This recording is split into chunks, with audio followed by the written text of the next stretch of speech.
देखिए, ओपेक के देशों ने तेल उत्पादन में कटौती का फैसला किया। इसको हम भारत के संदर्भ में लेके बात करेंगे। और दूसरी हम बात करेंगे विंडफॉल टैक्स, रिलायंस इंडस्ट्री के स्टॉक और जेफरीज ने रिलायंस इंडस्ट्री के स्टॉक्स को लेकर इसके टारगेट को अपग्रेड क्यों किया है। आगे हम बात करेंगे खास करके कल जो दो बड़ी घटनाएं होने वाली है। एक तो इस फाइनेंशियल ईयर के सबसे पहले आरबीआई पॉलिसी आने वाली है और दूसरी कल है वीकली एक्सपायरी, तो हम उस पर भी चर्चा करेंगे। आइए सबसे पहले हम लोग जान लेते हैं मार्केट का हाल। तो नमस्कार दोस्तों, कैसे हैं आप। तो देखिए, मार्केट आज खुला एक दिन के छुट्टियों के बाद और मार्केट में थोड़ा वीकनेस ही एक्सपेक्टेशन में था, क्योंकि जो पिछले दिन था यूएस मार्केट थोड़ा हल्का होकर बंद हुआ था। लेकिन मार्केट ने सबको सरप्राइज किया और अपने प्रीवियस क्लोज 17,398 से ठीक 22-23 पॉइंट के गैप अप ओपनिंग के साथ ये ओपन हो गया 17,422 के आसपास और इसने फिर लो लगा दिया 17,402 का। तो लगा कि मार्केट तो लग रहा है अब नीचे थोड़ा डिप जाने वाला है, लेकिन यहाँ पे खरीदारी हुई आज जम के। जी हाँ, मैं बातें बता रहा हूँ, आज खरीदारी हुई इस लेवल पे जम के और मार्केट ने फिर हाई लगा दिया 17,570 का। देखिए, सऊदी अरब, इराक जैसे कई देशों ने मिलके ये फैसला लिया है कि डेली जो उनका तेल उत्पादन था उसमें लगभग 10 लाख बैरल तक की कटौती करने का उन्होंने फैसला लिया है। और इस घोषणा के बाद से ही अंतर्राष्ट्रीय बाजारों में उथल पुथल सा मच गया है। और इस संदर्भ में विश्लेषक का मानना है कि एक तो पहले से ही दुनिया जो महंगाई की मार झेल रही है और ऐसे में अगर तेल की उत्पादन में उन्होंने कटौती करने का तो फैसला लिया है, जो ऑब्वियसली उन्होंने तेल की कीमतें बढ़ाने के लिए करते हैं और तेल की कीमतों को कंट्रोल करने के लिए करते हैं। तो पहले से ही मार झेल रही महंगाई की इस दुनिया में महंगाई और तेज़ी से बढ़ेगी। और इस संदर्भ में एक बात और आपको बता दूँ कि रूस ने तेल उत्पादन में पहले से ही 5 लाख बैरल प्रति दिन की कमी पहले ही कर चुका है। अब आइए हम लोग बात करते हैं कि इन सब घटनाओं का भारत के संदर्भ में क्या प्रभाव पड़ने वाला है। तो देखिए, भारत का रूस और सऊदी अरबिया दोनों से अच्छे संबंध है, तो ऐसा नहीं कि भारत को तेल नहीं मिलने वाला है, तेल तो मिलेगा। अब जहाँ तक रही बढ़ी कीमतों की, तो ऑब्वियसली बढ़ी कीमतों का प्रभाव भारत के लिए भी होने वाला है, क्योंकि भारत जो है दुनिया में तीसरा सबसे ज़्यादा तेल क्रूड ऑयल का ये उपभोक्ता है। और ख़ास करके बात कर लें तो अमेरिका और चीन के बाद तीसरी सबसे बड़ी इकोनॉमी है जो तेल प्रोडक्ट का ज़्यादा इस्तेमाल करती है और ज़्यादा इंपोर्ट करती है बाहर के देशों से।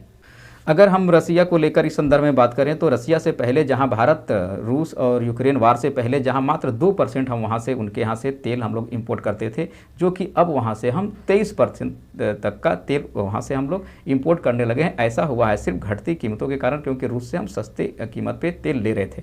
लेकिन अब जहां रसिया ने पहले ही अपने उत्पादन में काफ़ी ज़्यादा कटौती कर रखी है और ऊपर से अब ओपेक के देशों ने भी उत्पादन में कटौती कर लिया, और जिस तरह से धीरे धीरे रसिया के पास भी तेल खरीदने वाले देशों की संख्या बढ़ रही है, तो बहुत ज़्यादा दिनों तक रसिया भी अब भारत को सस्ते दामों पे तेल नहीं दे पाएगा। तो इस संदर्भ में अगर बात करें तो भारत पे भी इसका प्रभाव प्रतिकूल ही पड़ने वाला है।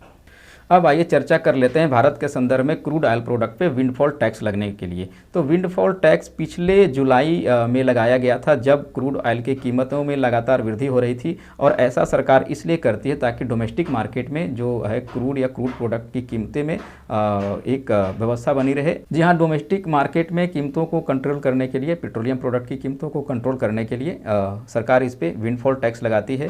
और अब सरकार को जैसा बताता चलूँ कि सरकार इसमें हर 15 दिन पे इसको मॉनिटर करती है, इस पे रिव्यू करती है। तो अब सरकार ने रिव्यू करा है और अब उन्होंने लगा है कि अब इस विंडफॉल की ज़रूरत नहीं है।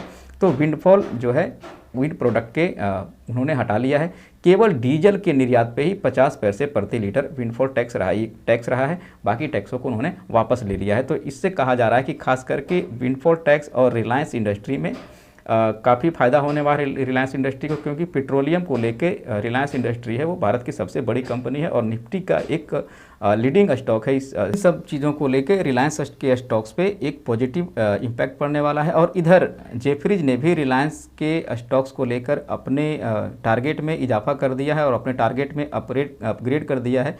जहां उन्होंने पहले रिलायंस को लेके उन्होंने 3,060 रुपये का टारगेट दिया था, उसको उन्होंने बढ़ा के अब 3,100 रुपये का कर दिया, यानी 3,100 रुपये का कर दिया है। देखिए, एक अहम चीज़ जो कल होने वाली है, कल इस फिनेंशियल ईयर की पहली आरबीआई की क्रेडिट पॉलिसी आने वाली है। और क्रेडिट पॉलिसी को लेकर देखें तो पीएसयू बैंक में आज से ही थोड़ी सुस्ती नज़र आने लगी है। अगर पीएसयू बैंकों की डर देखें तो लग रहा है कि इस बार शायद फिर से देखिए मार्केट को एक्सपेक्टेशन बस यही है कि लगभग अगर 0.25 यानी 25 बेसिक पॉइंट की ये वृद्धि करेंगे इंटरेस्ट रेट में।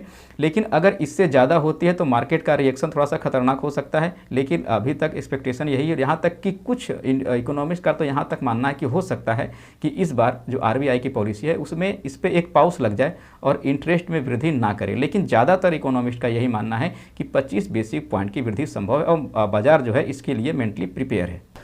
देखिए कल होने वाले अगर वीकली एक्सपायरी की हम लोग बात करें तो वीकली एक्सपायरी के दिन मार्केट को थोड़ा सा प्रेडिक्ट करना मुश्किल होता है। और अगर वैसे देखा जाए तो मार्केट मुझे ज़्यादातर लग रहा है कल का जो दिन होगा वो कंसोलिडेशन का ही फेज होगा। और मार्केट ने जिस तरह से आज 150 से ऊपर इन्होंने पॉजिटिव रिटर्न दिया है, 1% से ज़्यादा का इन्होंने रिटर्न लगभग दे रखा है, तो कल का मार्केट एक कंसोलिडेशन के फेज में जा सकता है। और मार्केट अगर बात करें तो नेक्स्ट वीक जो होगा उसमें भी मुझे लगता है खास करके अगले वीक कंसोलिडेशन का ही फेज होगा, क्योंकि मार्केट ने इधर 2-3 दिनों में लगभग 200-250 पॉइंट की आपको बढ़त दे चुका है। लेकिन अगर थोड़ी देर इंडेक्स को अगर छोड़ दें तो खास करके ये मौका है अच्छे स्टॉक्स में इन्वेस्ट करने का, अच्छे स्टॉक्स को ट्रैक करने का, उसके अच्छे वैल्यूएशन वाले स्टॉक्स को ढूंढने का, और उसमें आप धीरे धीरे पोजीशन बनाना शुरू कर दीजिए।